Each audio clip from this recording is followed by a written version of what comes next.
Thanks for watching. Don't forget like, comment, share and subscribe.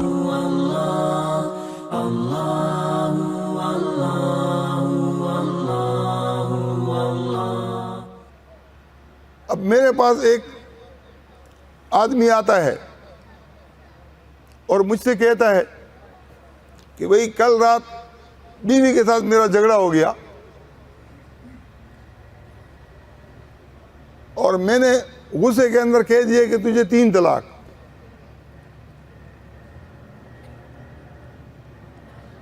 اگر میں نے اس کو قرآن سے فتویٰ نہیں دیا تو رسول اللہ صلی اللہ علیہ وسلم شکایت کریں گے کہ نہیں کریں گے؟ ایک آدمی آتا ہے، وہ مجھ سے کہتا ہے کہ ایک دن کے اندر میں نے 1 طلاق دے دی، 3 دن کے بعد پھر دوسری طلاق دے دی، 10 دن کے بعد پھر تیسری طلاق دے دی. اب آپ مجھے جو ہے نا رہنمائی کے لیے فتویٰ لاؤ، فتویٰ دو. تو سب سے پہلا میرا کام کیا ہوگا؟ قرآن کے اندر تلاش کروں گا. اگر قرآن کے اندر نہ ملے پھر میں احادیث کی طرف جاؤں گا. قرآن میں اللہ تعالیٰ فرماتا ہے لا تجعلوا اللہ عرضۃ لایمانکم ان تبروا وتتقوا وتصلحوا بین الناس. اللہ کو ڈھال مت بناؤ کہ تم تقوی نہ کر سکو، تم پرہیزگاری نہ کر سکو، تم لوگوں کے درمیان صلح نہ کر سکو. تو میاں بیوی کے درمیان جو صلح ہے، اگر اس کا راستہ کوئی بند کرتا ہے، یہ اس آیت کی خلاف ورزی کرتا ہے کہ نہیں کرتا؟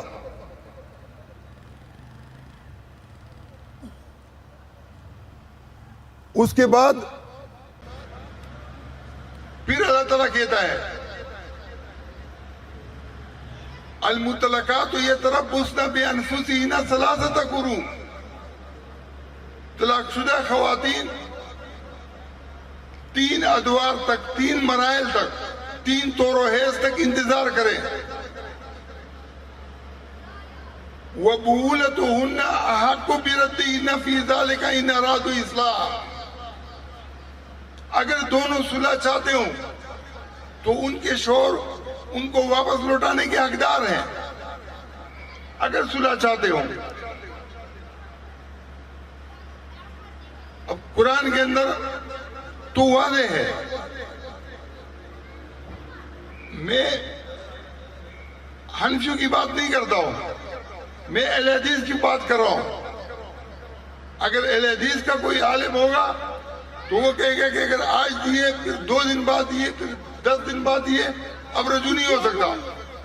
اور قرآن کیا کہتا ہے کہ رجوع ہو سکتا ہے. تو قرآن کی بات ٹھیک ہے یا اہل حدیث کی بات ٹھیک ہے؟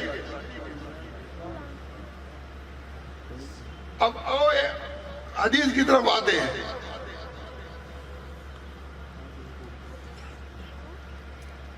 حضرت عمر رضی اللہ عنہ نے رسول اللہ صلی اللہ علیہ وسلم سے عرض کیا کہ یا رسول اللہ صلی اللہ علیہ وسلم،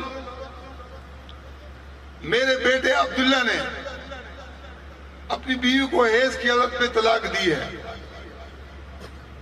رسول اللہ صلی اللہ علیہ وسلم نے اس کے اوپر رسول اللہ صلی اللہ علیہ وسلم غضبناک ہو گئے، بہت سخت ناراض ہو گئے اور ان کو بلوایا. پھر ان کو کہا کہ رجوع کر لو. پھر کہا کہ جو پاکی کے دن ہیں اس میں اپنے پاس رکھو یہاں تک کہ اس کو ماہواری آ جائے، حیض آ جائے. پھر پاکی کے دنوں کے اندر اپنے پاس رکھو یہاں تک کہ حیض آ جائے. پھر پاکی کے دن میں اگر چاہو تو، اگر چھوڑنا چاہو تو ہاتھ لگائے بغیر چھوڑ دو، اگر رجوع کرنا چاہو تو رجوع کر لو. یہ بخاری کے اندر کتاب التفسیر کے اندر بھی ہے سورہ طلاق کے حوالے سے، اور کتاب الاحکام میں بھی ہے کتاب الطلاق میں بھی ہے، کتاب العدت میں بھی ہے، اور بار بار یہ روایت نقل کی گئی ہے۔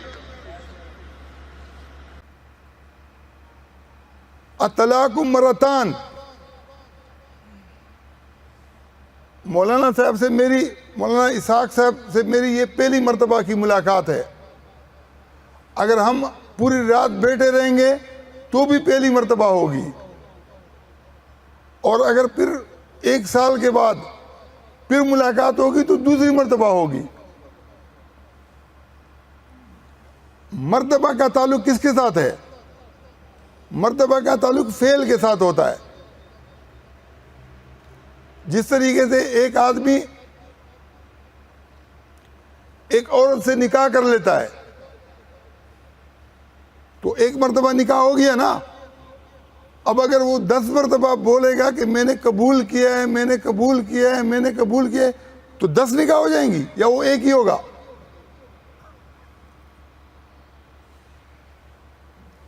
ایک آدمی کھانا کھاتا ہے،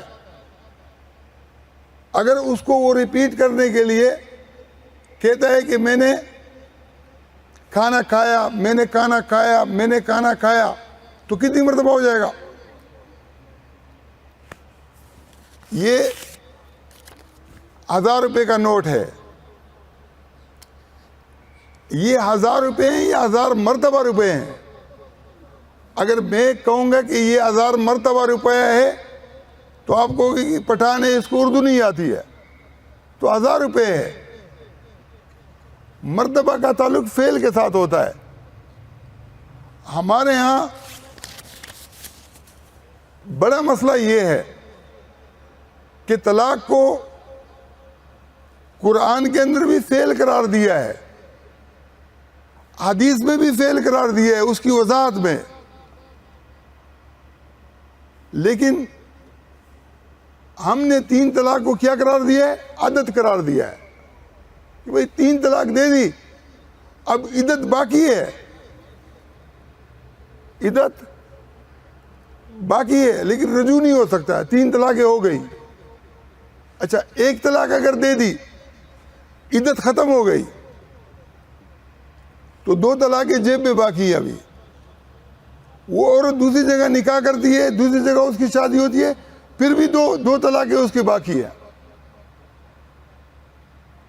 پھر یہ بحث کی گئی ہے کہ وہ دوسرا آدمی اگر اس کو جو ہے نا طلاق دیتا ہے، وہ پہلے والے کے پاس آتی ہے، تو اس پر اختلاف ہے۔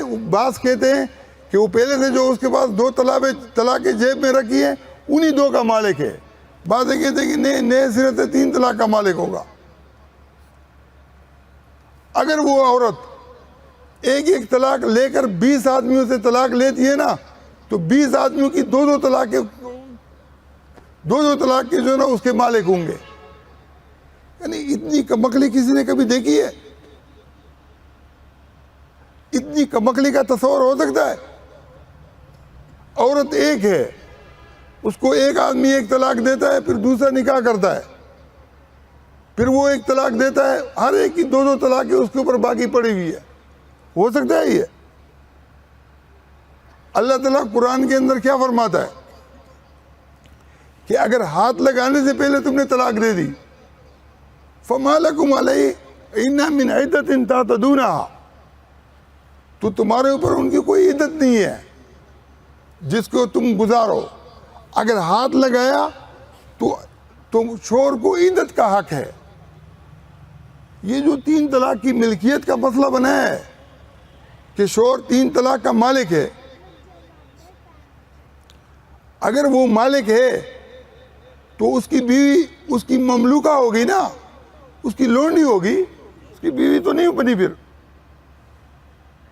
اور لونڈی اتنی غلام نہیں بن سکتی ہے جتنی ہم نے بیویوں کو بنایا ہے۔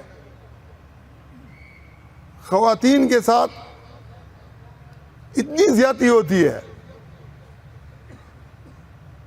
پورے جو ہے نا وہ 15 20 سال گزار لیتے ہیں طلاق لینے کے لیے۔ حالانکہ سورہ نساء کے اندر 19ویں نمبر آیت جو ہے اس میں اللہ تعالیٰ فرماتے ہیں کہ لا ترث النساء کرہا، تم اپنی نساء سے مراد بیویاں ہیں، بیویوں کے زبردستی سے مالک مت بن بیٹھو، اور تم اس لیے ان کو مت روکو کہ جو تم نے ان کے دیا ہے تاکہ تم اس میں سے کچھ واپس لے لو۔ ہاں اگر وہ کھلی ہوئی فحاشی میں مبتلا ہیں تو پھر بات الگ ہے۔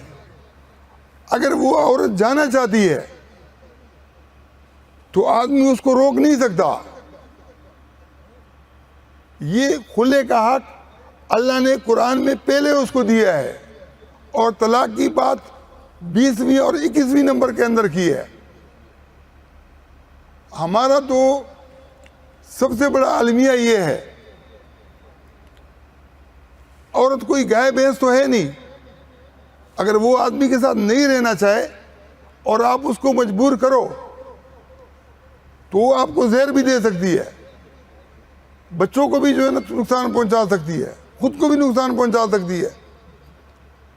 جب مرد اور عورت کا جو معاشرتی نظام ہے، میں قسم کا اگر کہتا ہوں کہ خالی طلاق کے حوالے سے جو قرآن کے اندر بیان کیا گیا ہے، اگر آج پاکستان کے اندر یہ ٹی وی چینل والے اس کو جو ہے نا واضح طور پر لوگوں کے سامنے بیان کر دیں کہ امریکہ اور یورپ کے اندر یہ قرآن کو لوگ فالو کریں گے، اس کے پیچھے چلیں گے، وہاں پر کیا ہے، ایک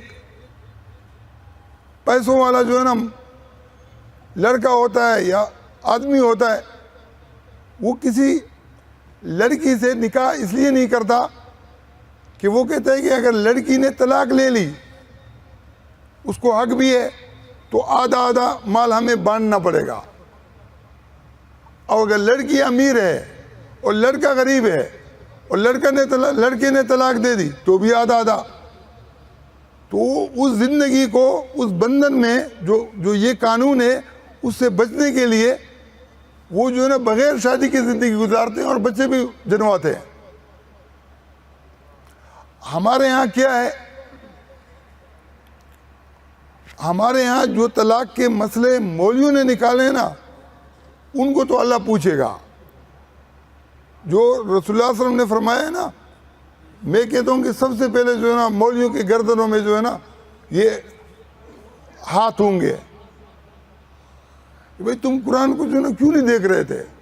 چلو ایک جاہل آدمی تو نہیں سمجھتا ہے، لیکن تمہیں تو عربی آتی تھی، تم نے پڑھا تھا، تمہارا اوڑھنا بچونا جو ہے نا مدرسے کے اندر تھا، تم نے کیوں اس کی طرف جو ہے لوگوں کو راغب نہیں کیا؟ میں آج بھی کہتا ہوں کہ آج بھی اگر علماء قرآن کی طرف متوجہ ہوئے تو پاکستان کی سیاست نہیں، دنیا کی سیاست علماء کے ہاتھ میں ہوگی۔ اور یہ اس لیے کہ یہ صراط مستقیم ہے۔ آج ہم اتنی محنتیں کر کے جو ہے نا لوگوں کو اسلام کی طرف راغب کرتے ہیں، یہ لوگ ہوتے ہی نہیں ہیں۔ ایک گلاس میں گٹر کا پانی ہے، ایک گلاس میں صاف پانی ہے، تو آدمی صاف پانی پینے کے لیے کوئی تبلیغ کرے گا؟ کوئی دعوت دے گا کہ آپ یہ صاف پانی پیو؟ تو اسلامی نظام جو ہے یہ صاف پانی سے بھی زیادہ صاف ہے، اور غیر اسلامی نظام گٹر سے بھی زیادہ گندا ہے۔ لیکن افسوس کی بات یہ ہے کہ ہم نے اسلامی نظام کے نام کے اوپر قرآن سے انحراف کیا ہوا ہے، احادیث سے انحراف کیا ہوا ہے۔ اللہ